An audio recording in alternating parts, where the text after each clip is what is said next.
Halo guys, yang like video ini saya sumpahin cepat kaya. Assalamualaikum warahmatullahi wabarakatuh. Salam sejahtera untuk kita semua. Mudah-mudahan kita semua dalam keadaan sehat walafiat, dilancarkan rezekinya. Dan apapun yang rekan-rekan semua rencanakan hari ini, mudah-mudahan selalu dalam lindungan Tuhan Yang Maha Kuasa dan sukses selalu. Baik rekan-rekan semuanya, dalam kesempatan kali ini saya akan membahas terkait dengan beberapa pertanyaan yang dilontarkan di kolom komentar channel Kang Firdi Official, yang akan saya jawab insya Allah secara langsung hari ini. Namun sebelum itu semuanya, komen, like, dan subscribe, karena subscribe itu gratis. Oke, saya ucapkan terima kasih kepada rekan-rekan semua yang sudah komen, yang sudah like, dan yang sudah bergabung di channel Kang Firdi Official.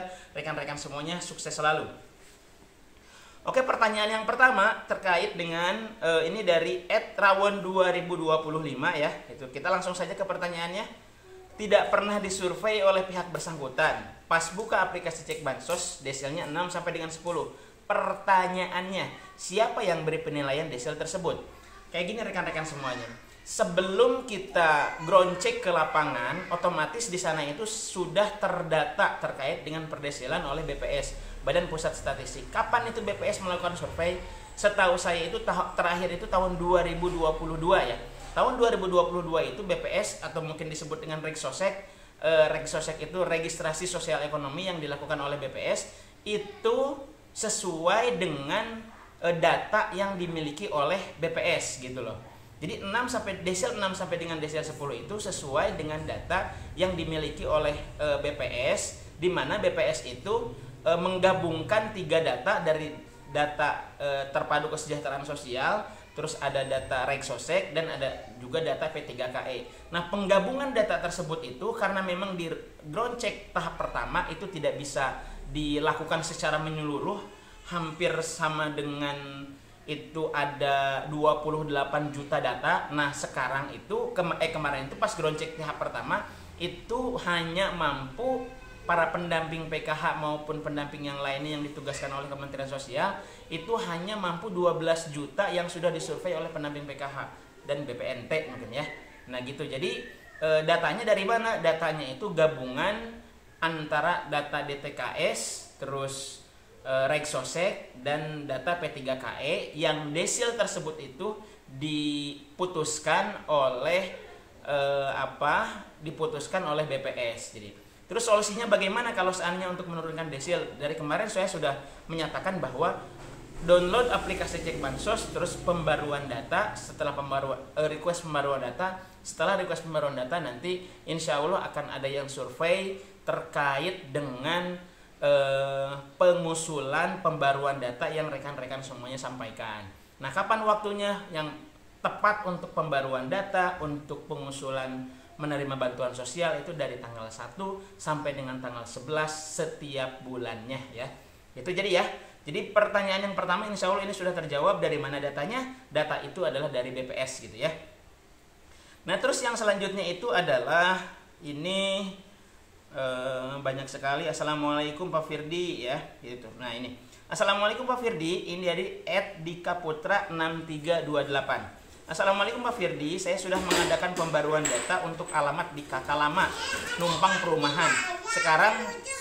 Sekarang pindah pakai alamat lingkungan Cipayung. Pertanyaannya, cair nggak bansos saya? Terima kasih. Nah, ini lucu tuh ya, lucu. Nah, gini ya. Ini pertanyaannya itu apakah cair atau mungkin tidak bansosnya. Nah gini, cair atau mungkin tidak bansosnya itu tergantung dari Kementerian Sosial. Nah, saya hanya bisa melihat terkait dengan pendataan saja. Nah, data yang di Kakak Lama yang numpang ke rumah di perumahan tersebut itu sekarang pindah pakai alamat lingkungan Cipayung tergantung dari nomor kakaknya. Apakah nomor kakaknya itu berubah atau mungkin tidak. Terus alamat juga otomatis pindah, berarti harus diupdate di datasennya. Kalau seandainya tidak diupdate, maka datanya itu akan anomali. Kalau anomali kemungkinan besar itu tidak akan cair, kecuali data tersebut itu masih terdata di perumahan dan sebelumnya itu pernah cair.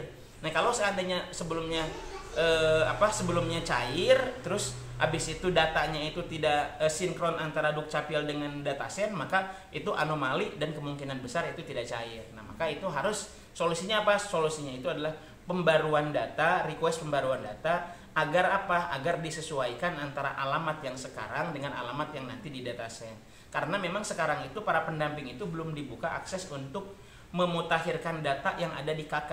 Kalau seandainya sudah dibuka untuk pemutakhiran data, maka nanti bisa melalui pendamping untuk memutakhirkan alamat, untuk memutakhirkan anggota keluarga, untuk memutakhirkan dan lain-lain. Yang sekolah juga bisa gitu kan, untuk sinkronisasi antara Dapodik dengan 6NG kalau dulu mah ya.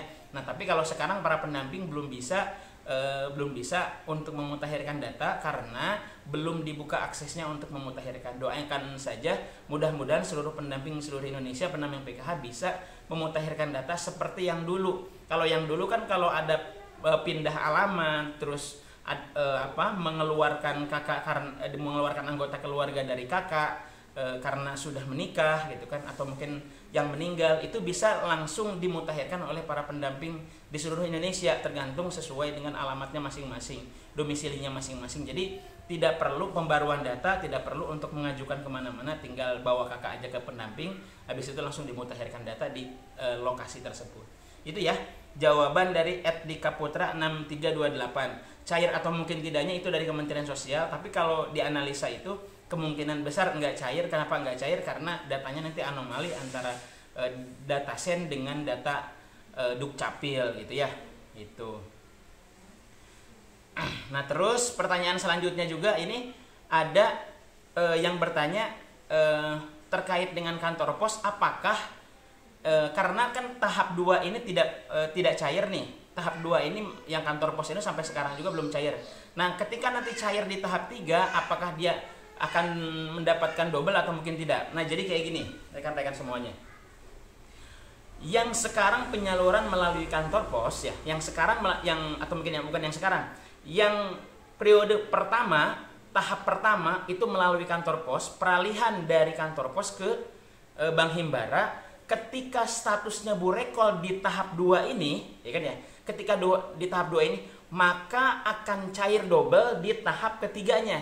Kenapa cair double di tahap ketiga? Karena sudah terdeteksi berapa nominalnya, menggunakan bank apa, ya kan ya. Terus statusnya Bu Rekol atau mungkin statusnya cek rekening, bahkan sudah berhasil cek rekening, maka itu bisa dipastikan cairnya itu akan double, akan 2 gitu kan. Contoh, di tahap 2 cairnya itu 1.400.000. Maka ketika di tahap 3 dengan syaratnya desilnya itu desil 1 sampai dengan 5 ya, atau mungkin desil 1 sampai dengan 4, maka di tahap 3 pun itu akan cair double. Jadi tahap 2-nya 1.400.000 dan tahap 3-nya juga 1.400.000 sama dengan 2.800.000. Nah, ini terkait dengan yang Bu Rekol peralihan dari kantor pos ke Bank Himbara. Nah, akan tetapi ada juga yang Bu Rekol yang baru nih, yang baru. Yang baru itu seperti apa yang baru itu? Yang baru itu adalah yang exclusion error. Exclusion error itu kayak gimana? Exclusion error itu adalah yang seharusnya mendapatkan bantuan di tahap 2, ya kan ya? Di tahap 2 itu mendapatkan bantuan. Nah, akan tetapi dia akan tetapi sampai saat ini juga belum. Nah, akhirnya dicetakkanlah kartu baru. Nah, itu disebut dengan Bu Rekol yang baru, bukan Bu Rekol peralihan atau mungkin validasi baru ya, itu KPM validasi baru, itu peralihan. Jadi itu ya, bisa mendapatkan double cairnya dari tahap 2 dan tahap 3. Kenapa? Karena sudah Bu Rekol dari tahap 2-nya, sehingga nanti di tahap 3-nya juga akan cair. Itu saja ya. Itu mungkin saya menjawab beberapa pertanyaan yang ada di sini, karena tidak mungkin saya jawab secara keseluruhan hari ini. Nanti kita akan jawab lagi pertanyaan-pertanyaan yang belum saya jawab, baik itu secara langsung maupun secara langsung video seperti ini.